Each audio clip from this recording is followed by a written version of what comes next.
Get started. So we are going to get rolling. We are picking up where we left off last week, which will be chapter 5, verse 4 here in a moment. Chapter 5 and verse 4.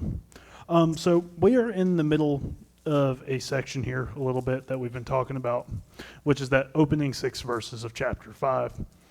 And we talked about it a little bit last week, but this section of Micah, including chapter 4, you're getting some discussion of Micah's present and then the future. And it kind of comes back and forth a little bit, and we're working through some of those sections. Chapter 5 opens with now. What's happening in Micah's present?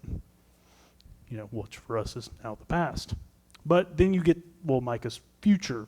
And we start looking towards this leader, this Davidic king, this, obviously messianic picture. This leader to come to, fix these problems, right? The sin of Israel and Judah, the conquering that's coming from Assyria and then Babylon, who's going to set all things right. The polar opposite of the leadership they've had.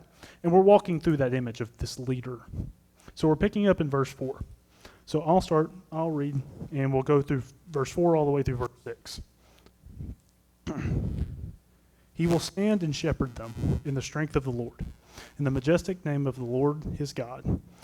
They will live securely, but then his greatness will extend to the ends of the earth. He will be their peace. When Assyria invades our land, when it marches against our fortresses, we will raise against it 7 shepherds, even 8 leaders of men. They will shepherd the land of Assyria with the sword, the land of Nimrod, with a drawn blade. So he will rescue us from Assyria when it invades our land, when it marches against our territory. So we're going to pick up here in verse 4, of course. And it's this continuing picture of this Davidic king, this leader, this restoration of, the kingship of Israel and Judah. And it brings the shepherd picture into full front, right? Because he will stand and he will shepherd them. He's going to be their shepherd. Obviously, Davidic picture, because when we get introduced to David, right, what is he doing? He's little boy David, off on his own, in a field, stuck with the grunt job, watching the sheep. He's the shepherd. And it ends up being the image of David's whole life, right? He's the shepherd king, brought up from the pasture to be the, leader of the nation. And this, messianic king will be much the same. He's going to be a shepherd to the people. And it also begins with verse 4 to show this isn't just going to be a leader for Israel and Judah. Verses 3 and 4 together show that this shepherd king will have power even outside of these nations, right? It's going to extend to the whole earth. He will be, in a sense, greater than David. It's this messianic picture. And then verses 5 and 6 show, ultimately the need for this guy. Because, right, we open up chapter 5, and that's the hard part here. We're picking up in the middle of a discussion we were having. But they're being, attacked, right? Assyria has come. 701 is coming, where they were going to be under siege, and Israel's going to be taken out and exiled. And then you get this picture of verses 5 and 6, that this leader, in some form, in some fashion, is going to set all these things right. And, this just demonstrates the need for that. So, just a couple other little observations real quick. So this line here, the people will raise up their own shepherds and leaders. Read a couple different things on this. It seems to be implications of non-Jewish leaders, because historically speaking, when they come back from, ultimately when Judah comes back from Babylon, are there kings again like there were, say, up until then? No, I mean, they're a vassal state, right? They're brought out by Babylon. Babylon has its king. He's the guy in charge. You get to Medo-Persia. Cyrus is in charge. Then you get to, well, Greece, and you get to Rome. There's never this king again like there was, right? When Babylon comes and takes Judah, the kingship of Israel just stops. And this makes sense with this line, right? When they come back, they're not going to have a king, right? I mean, they start looking to Zerubbabel, who's a governor. The text even calls him that. He's not the same.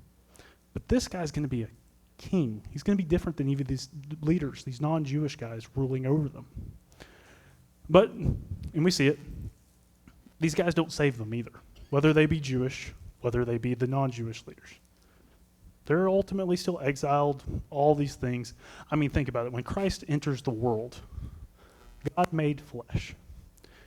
These people who Micah is speaking to, and ultimately their descendants, are they in some great Israel nation ruling over the world? No, they're under the power of Rome, to be oppressed, to be brought down, to be brought low.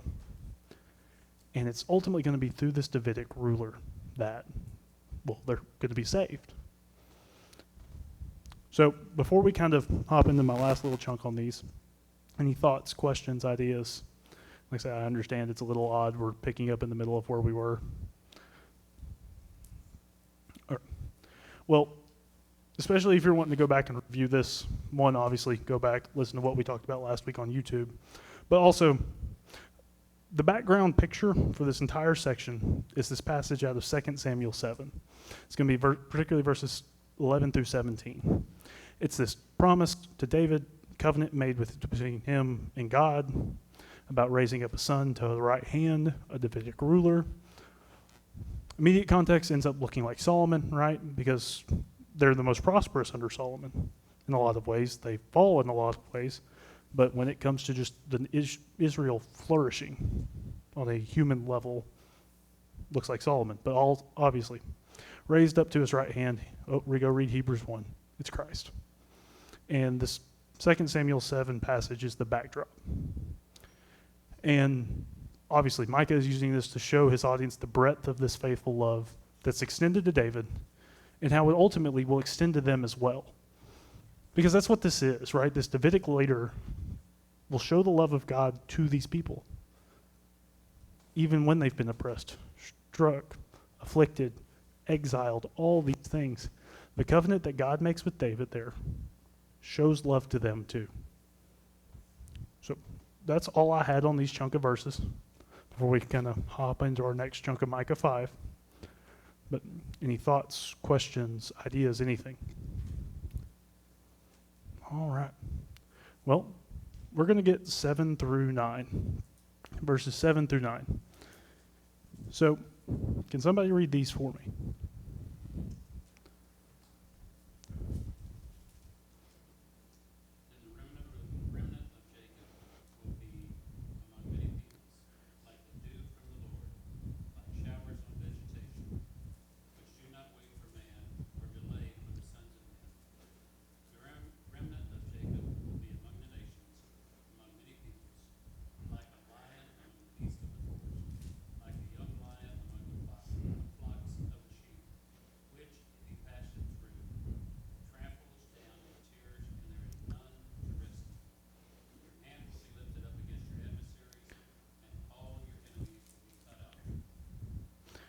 So, verses 7 through 9 shift the focus a little bit. Chapter 5, 1 through 6 is talking a lot about this Davidic leader, this messianic figure to come. But, verse 7 goes then, shifts the focus a little bit. And you look at the people, what this leader is going to have them be, what he's going to lead them to be. And it's a completely different picture than what we've seen of the people so far in Micah. When we've looked at people, and I mean from the top to the bottom in Micah, what is the image we have seen?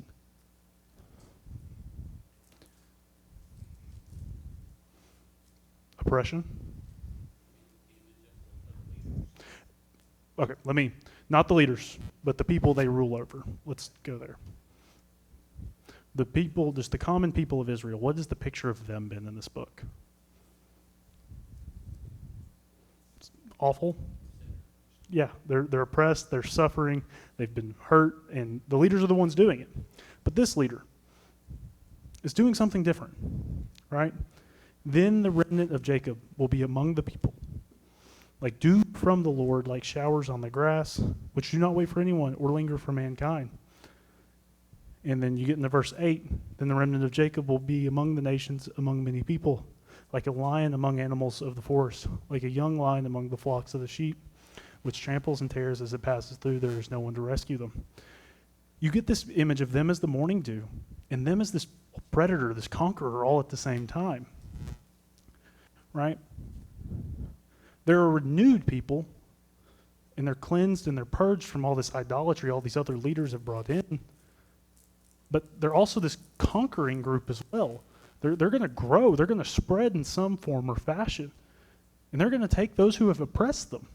I mean, these nations, Assyria, Babylon, all of them will fall under, well, the people led by this messianic leader. So, before I kind of hop into it all, any thoughts on that? Comments, questions, anything? All right. Well, just to kind of get more verse by, well, to finish this out, verse 9 kind of shows the depth of all this. Your hand will be lifted up against your adversaries, and all your enemies will be destroyed. This is total, right? This is not, we're leaving people behind. This is total conquering. This is a complete reversal of all the judgment images we've seen. They have been hurt, wounded, smashed, flattened, and here we see them taking all the nations because of this messianic figure. Obviously, ends up being a picture for the work of Christ. So, that kind of covers us through 7 through 9. Anything else before I'm up into 10 through 15?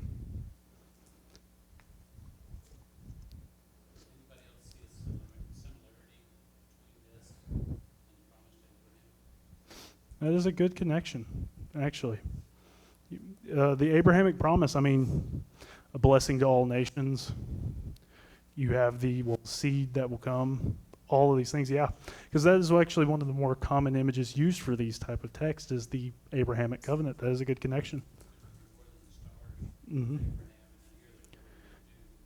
Mm-hmm. That is a good thought there too, is the dew picture with the stars picture of the Abrahamic covenant. Yeah. Any other? Well, we'll knock 10 through 15 out. So can I get somebody just read 10 through 15 for me?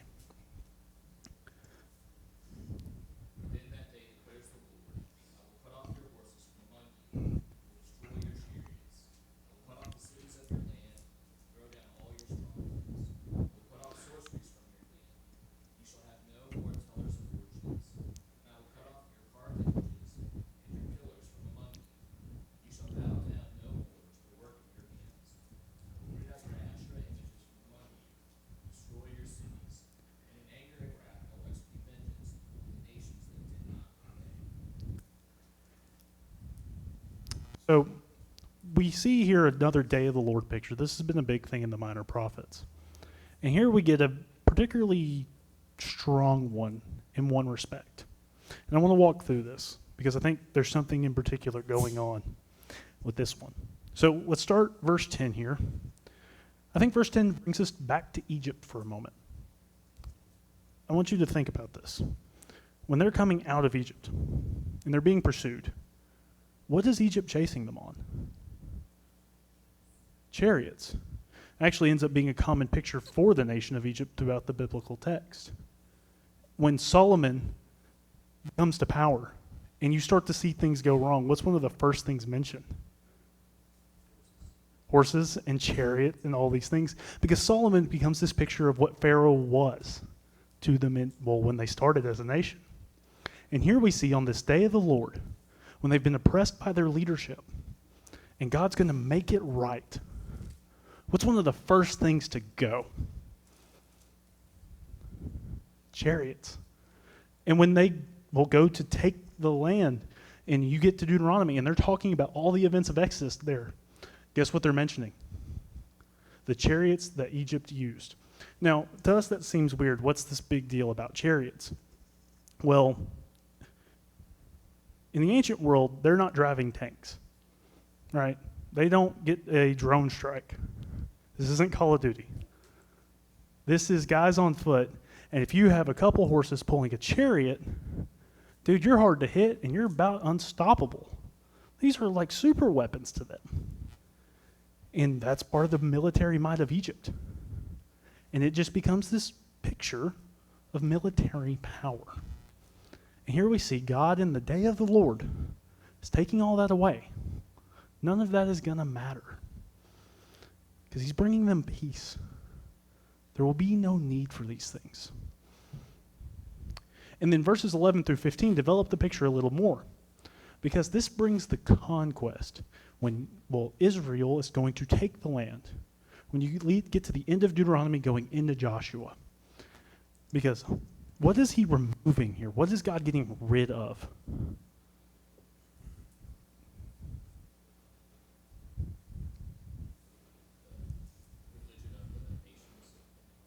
Yeah, all the idolatry. All these things they were, guess what? To drive from the land. These are the things they were supposed to get rid of. Look at places like, Deuteronomy 16. Remember, in Deuteronomy 18. These two places they're talking about, here's all the things when you take the land, get rid of it. It is to be driven out, it is to be just destroyed. Now, a historical perspective, do they actually accomplish this? No. It's actually the very thing that causes all the issues in the beginning of them as a nation in the land, is they didn't get rid of these things. These things actually become a part of their lives, their lifestyles. The issue with Solomon, right? But this new messianic leader in this day brings them to a point where this can happen. And I think the big piece of this is this covenant God and his people have entered into. In the day he sets all things right, when it's all said and done and they have actually taken and accomplished the mission, God's going to finish the job. They didn't do it. They weren't faithful enough. They couldn't get the job done, but God can, he will. And he's telling them that. Because this has been one of the biggest points of, the prophets. God is the one who is faithful here. He has been, he will be, always. They have failed. But God will still work on their behalf. They just have to come to him. And that's been the point the whole time. And here we see God make peace and then ultimately destroy their enemies. And be faithful to his covenant. And that brings us to an end of chapter 5. Barrett? And also in 2 through 15, it looks like God's purging the things that they have faith in, have confidence in, their might and their chariots and horses, and then their gods. And it reminded me of the Exodus story when they were fearful of the chariots Mm-hmm. that they later had. 14 verse 10, Pharaoh drew near, the sons of Israel looked, behold, they were marching after them, and they were right. But then the response, of course, the Egyptians you have seen today, you will never see them again, for the Lord will fight for you while you keep silent. I mean, they literally didn't even have a part in this salvation. So just their power as any kind of military force and then their gods that they thought they had any kind of faith in, they had to let that stuff go and have faith in God. Mm-hmm. And you bring up a good point too. It's like it is things they would have faith in to some extent, because when it comes to things like the military might, if God was after military might, why did he pick a bunch of slave people in Egypt? I mean, military might, that's a joke. And then all these carved images, these things he brings out too. I mean, they put their faith in these things, but where has that gotten them? Assyria is knocking on the door. They're about to be conquered. It's the object of faith. It's that discussion. God's going to give them an object of faith, and it's none of these things. It's a good point, Barrett. And even in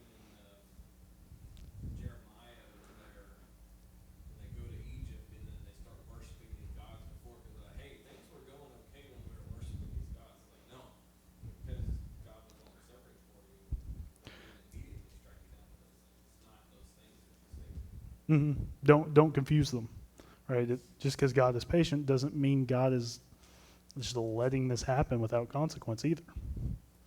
Good points. Anything else? Well, if not, I want to make sure because we're about to get to my favorite section of the whole book, which means Cade is about to have fun for a minute or a lot of minutes.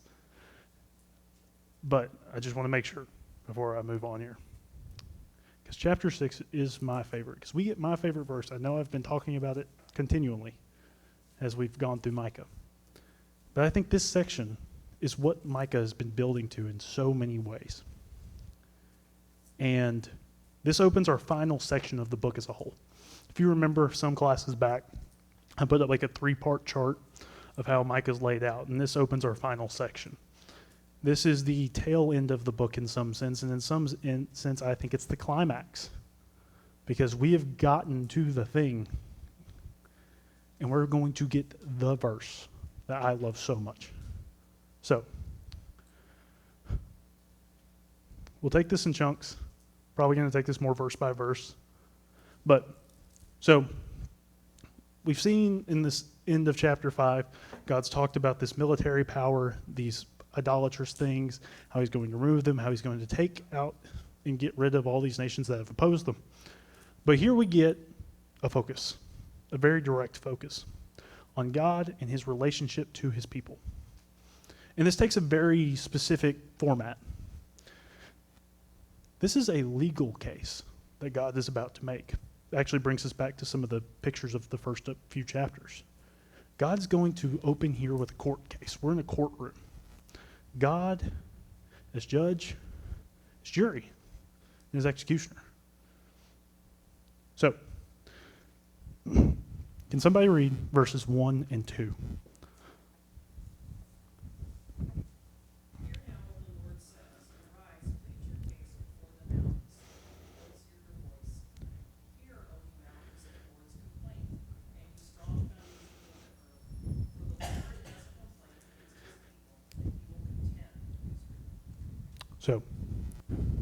So this opens up, it brings back the courtroom. We're in God's courtroom, and he's calling a case. The case has come to trial. And who is on trial? Israel.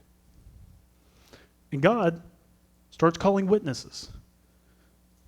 He calls all creation, the hills, the earth, all of it. Come bear witness. He's calling his witnesses to the stand. All creation is going to see this. He's going to argue it against Israel.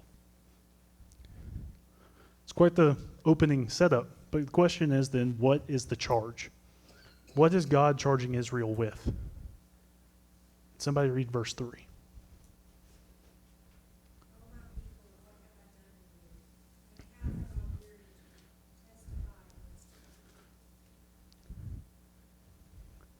This is the reason. This is why God brings a lawsuit. How they have treated him. And God asked the question, what have I done against you? Because he's been the faithful one. That's been the whole point all along. He's been faithful. Who's been the unfaithful ones? Israel. They have failed this covenant time and time and time again. But yet God has remained faithful. Yet they testify against him. Yet they act against him. And he's brought it, forward. He has made his case. He is making his case. And the charges are heavy.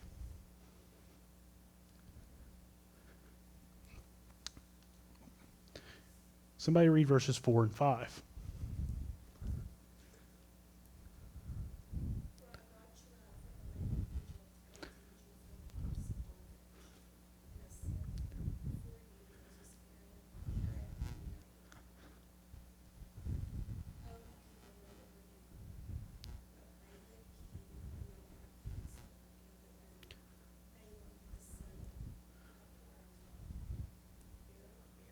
They were. Yeah. Okay. And what happened from the outset? Acacia Grove to Gilgal, so that you may acknowledge the Lord's righteous acts. Verses 4 and 5, God's bringing evidence even of his faithfulness. We've talked about it some already tonight, but Egypt, I mean, that's the moment, like when Israel thinks of God's salvation and how they frame it in their minds, it is this moment of Exodus. People of slavery brought out by God from the oppression brought against them. From slavery to freedom, from slavery to being God's people. This is how they think about it. And God's bringing that as evidence. And then he brings another moment, a moment we think of one moment from this story a lot, but we don't think about the whole story, right? When we think of Balaam, what do we think of? A talking donkey, right? That's the whole point, right? And no. The whole Balaam story is the story of actually them working against Israel to strike and smite Israel. And God ultimately protects them. They make it through. That nothing really, they come through, right? They take the land eventually. But it's another moment of God's faithfulness to them. And God is bringing all of this evidence. So, we'll stop there for just a moment. How is this court case going for Israel? If you're on trial, how are you feeling right now? Guilty? Yeah, that's definitely a good word for it. Because, well, the whole point of this is that they are. I mean, you can't argue this case against God. It's kind of the point. God has been faithful. They haven't. So, the question is what have they done? Right? What has Israel done in this? Any guesses? Well, 6 and 7. Can somebody read those? What shall I come before the Lord, bow myself before God on high? Shall I come before him with burnt offering, with vows of year old? Will the Lord give me 1,000 rams, 10,000 for good gold? Shall I give my firstborn for my transgression, my body since I was old? These verses, I think, act as a rhetorical demonstration of what they've been doing, right? Because when we look at Israel and Judah, do they ever just take God and say, hey, we're going to put you on a shelf over here and just not do anything with you? No. No, they keep him around, right? They still go sacrifice. They still go do things, right? They never just outright get rid of him. But is that the covenant to which they entered? Is that what they were asked and called to do? You shall have no other gods before me. God said this relationship, the one in which me and you, Israel, are entering, is exclusive. It is you and me, no others. And they didn't hold that up, but they still sacrificed. They still did all these things. They've been sacrificing, right? That never went away. The temple never closed its doors and said, we're done. No, they still did these things, but something is fundamentally missing from them. And another thing, too, just to note here, as you go through these sacrifices of verses 6 and 7, the cost of these just goes up, right? It just goes more and more and more, to the point they offer a firstborn, right? The value of these sacrifices is just going up to show you how much they've been doing, but something is just wrong. Something isn't there. So, what is missing? What have they missed? Any guesses?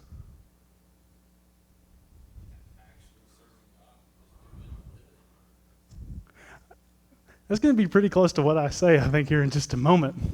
But yeah, verse 8, I think, is the answer to all of this. And I finally get there. Mankind he has told each of you what is good, what in what it is the Lord requires of you. Act justly, to love faithfulness, to walk humbly with your God. This is what was required of them. And with this comes so much. And we're going to talk about this. I've been so pumped to get to this verse.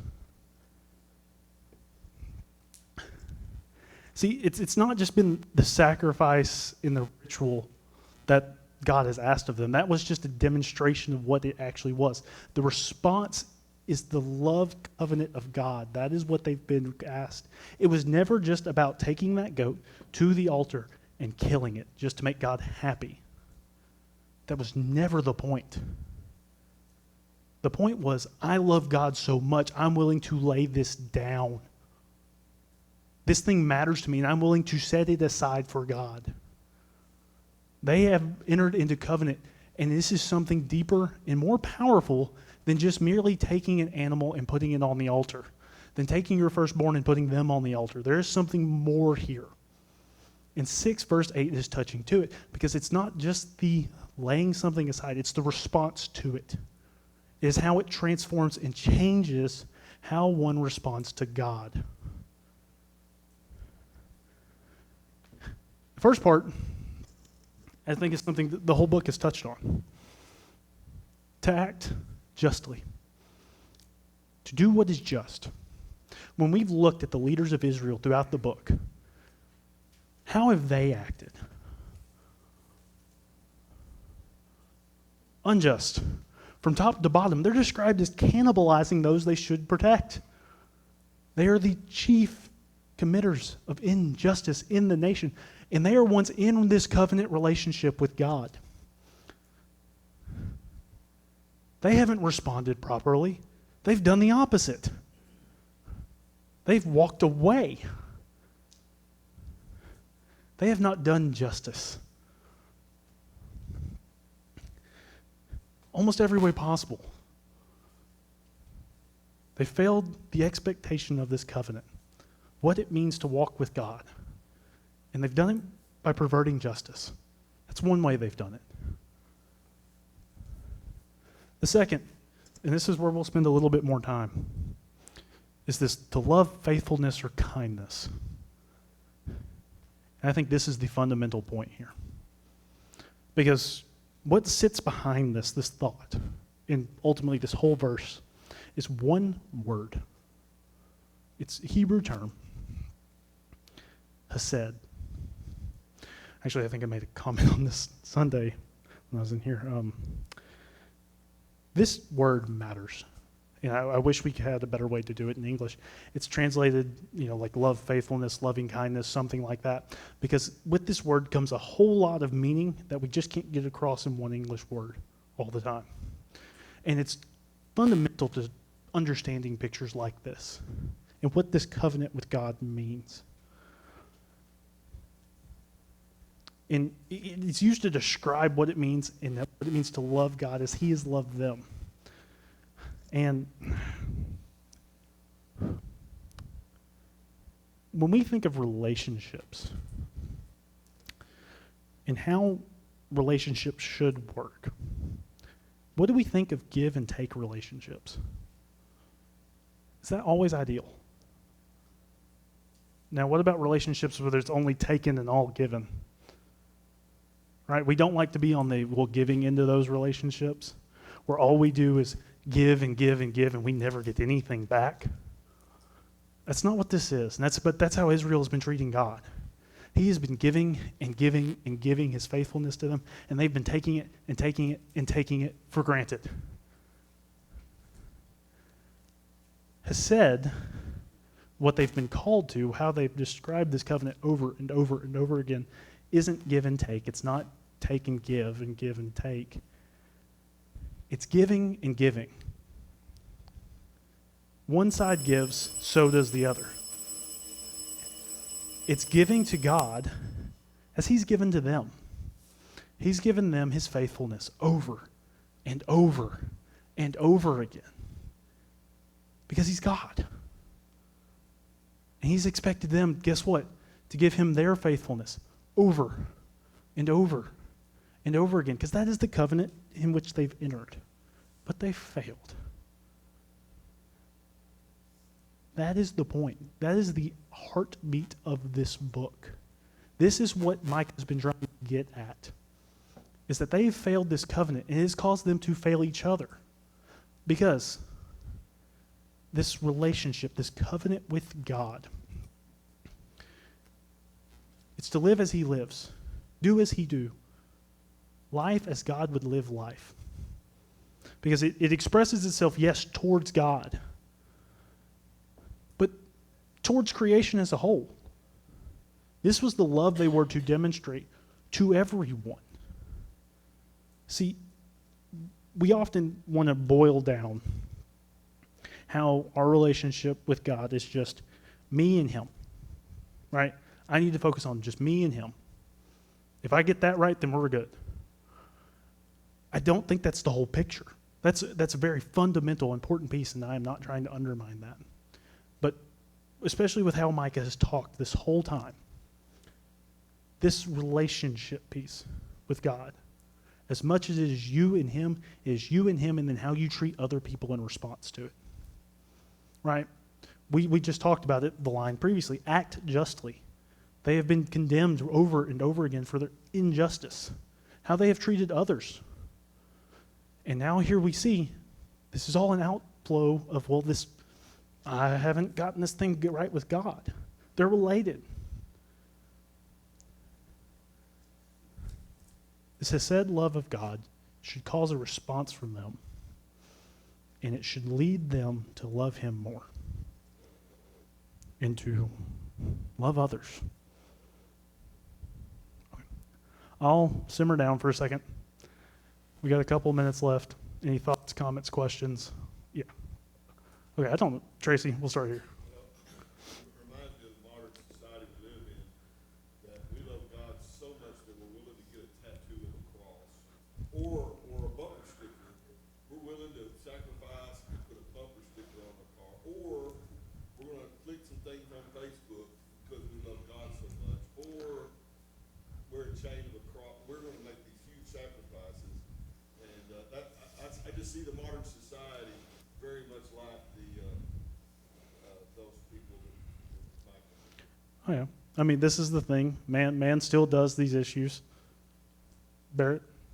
Oh, yeah, two quick thoughts. One of them's kind of along with that stuff, but, when Samuel confronts Saul after the Amalekites, and then Saul keeps the spoils when he was told to destroy, and then Samuel says to him, has the Lord as much delight in burnt offering and sacrifices as in obeying the voice of the Lord? This isn't that God wanted more, to your point, kind of dead animals, but it was more obedience. And he did it there. And then, kind of thinking how I was thinking about this too, is there's a country music song, and one part of the lyric said preacher, maybe you didn't see me throw an extra 20 in the plate. There's one for everything I did last night, and one to get me through today. Just the fallacy of the ages, really. It's just, Mm-hmm. I'm going to do something to God to earn it, or to get his attention, or Mm-hmm. I'm not going to live for myself. Yeah.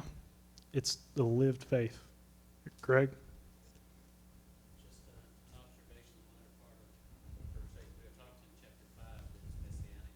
Mm-hmm. This is messianic. And that's Jesus to justice, love kindness, walk humbly with your God. It's the same thing Jesus was preaching and teaching. So it's a continuation of that messianic message. Mm-hmm. It's amazing how it boils down to such simplicity. Mm-hmm. Yep. Patrick? That was part of it. This word though, mercy, right? Or loving kindness, or covenant faithfulness. It's a word that the way that it gets used a lot of the time, it's not only that God's faithful in the covenant, but God comes and helps Israel fulfill their part of Mm-hmm. the covenant. That's tied up in the idea of mercy. It's not just that I want you to succeed, but I'm going to come and help you as much as I can to succeed. That's mercy. Mm-hmm. I can sit and like was just said, I can post stuff on